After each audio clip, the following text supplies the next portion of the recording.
Hey, what's going on YouTube? Just a Number Gamer here, back on Just a Number Gaming, and today, as you guys can probably tell by the title, I have actually decided to make a new series off of Dead by Daylight, but don't worry, I'll still be doing streams on Dead by Daylight, but this will be a different playlist, an entirely different little mini-series that I'll be doing. It is basically me making episodes, one episode per archive cutscene, and all the tapes that lead up to the cutscene.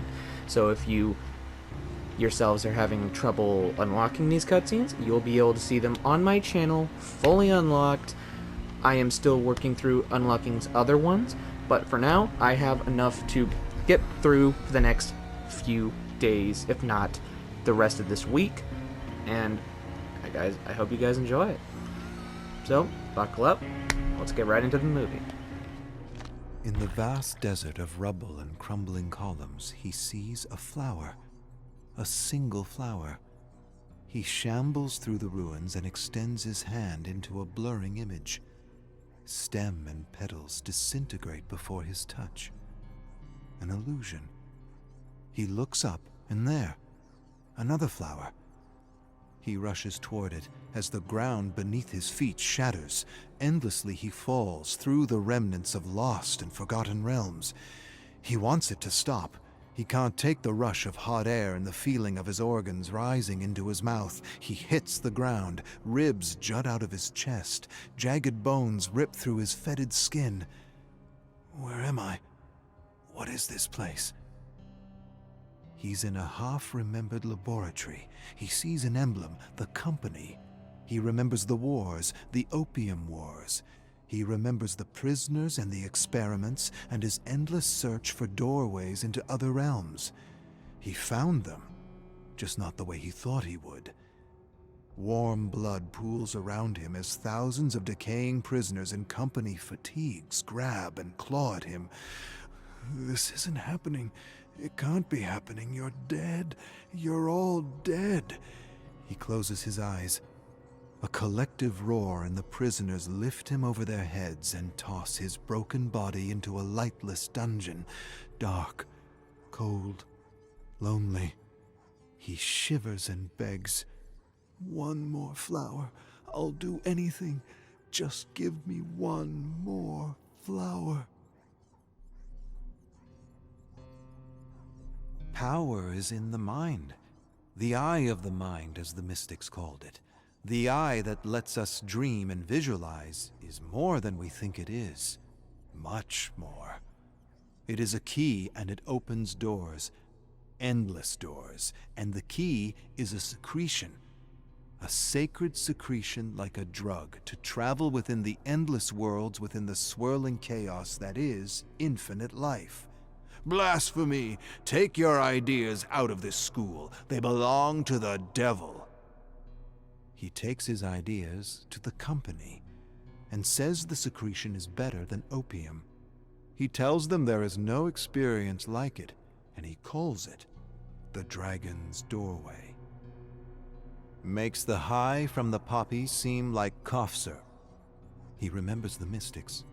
The unknown mystics, mystics who chant hymns in the hopes they will die with the right vibration.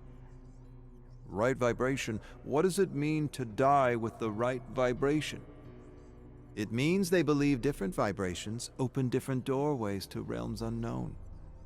Death opens the doorway, and the dragon carries you away. The company is interested. How would you harvest such an opioid if it's only secreted upon death? I'll find a way. And he does. Only they find him before he can complete his life's work. He vaguely remembers being bludgeoned to death and thrown in a mass grave of corrupting bodies.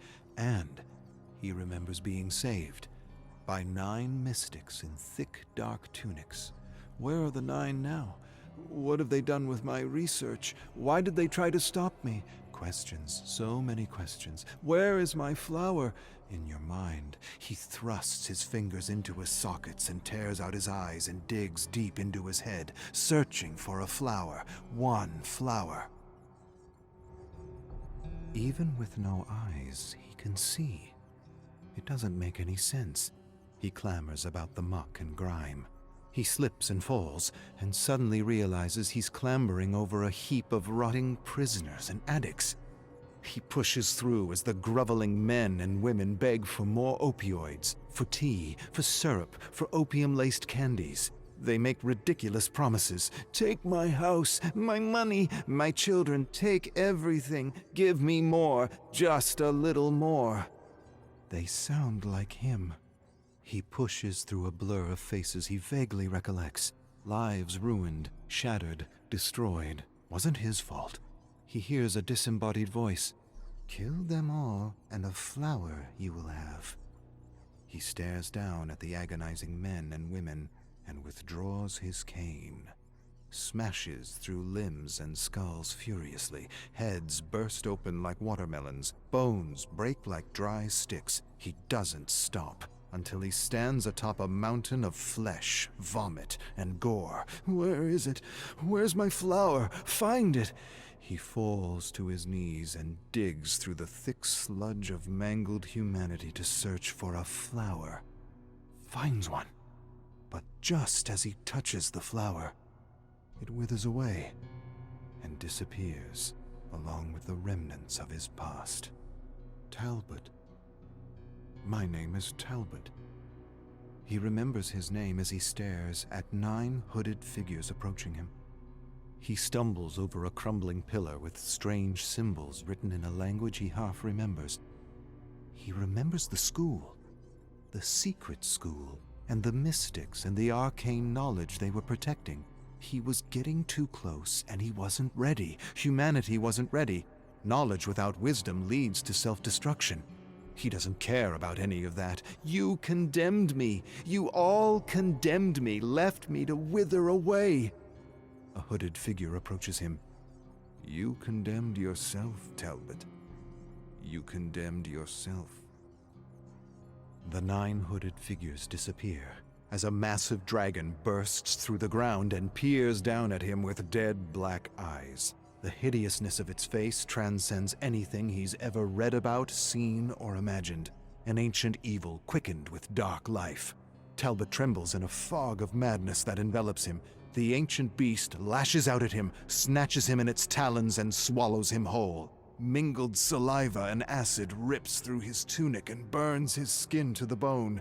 With screams of agony, he slowly disintegrates in a belly full of putrid, rotting death, watching his body and limbs melt into a gory, endless mass.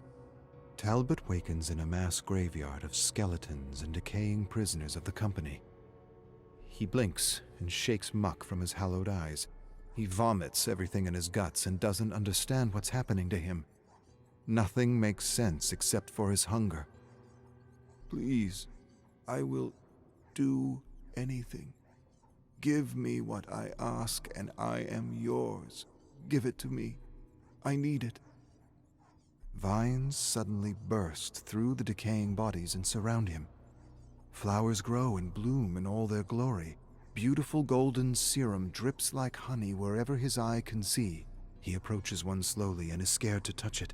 He extends his hand and touches the flower, and it doesn't wither away. He touches another and another. Nothing happens. He goes to grab the flower, but instead, the flower grabs him. Vines like tentacles burst out and wrap around him and rip through his veins. 9 hooded figures approach him with disapproving looks. Knowledge without wisdom leads to self-destruction. They inch up to him. Be careful what you wish for, Talbot. Be careful what you wish for.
Hello there, thank you for watching the video. If you enjoyed, please hit that like button, greatly shows your support on this channel and the series as a whole.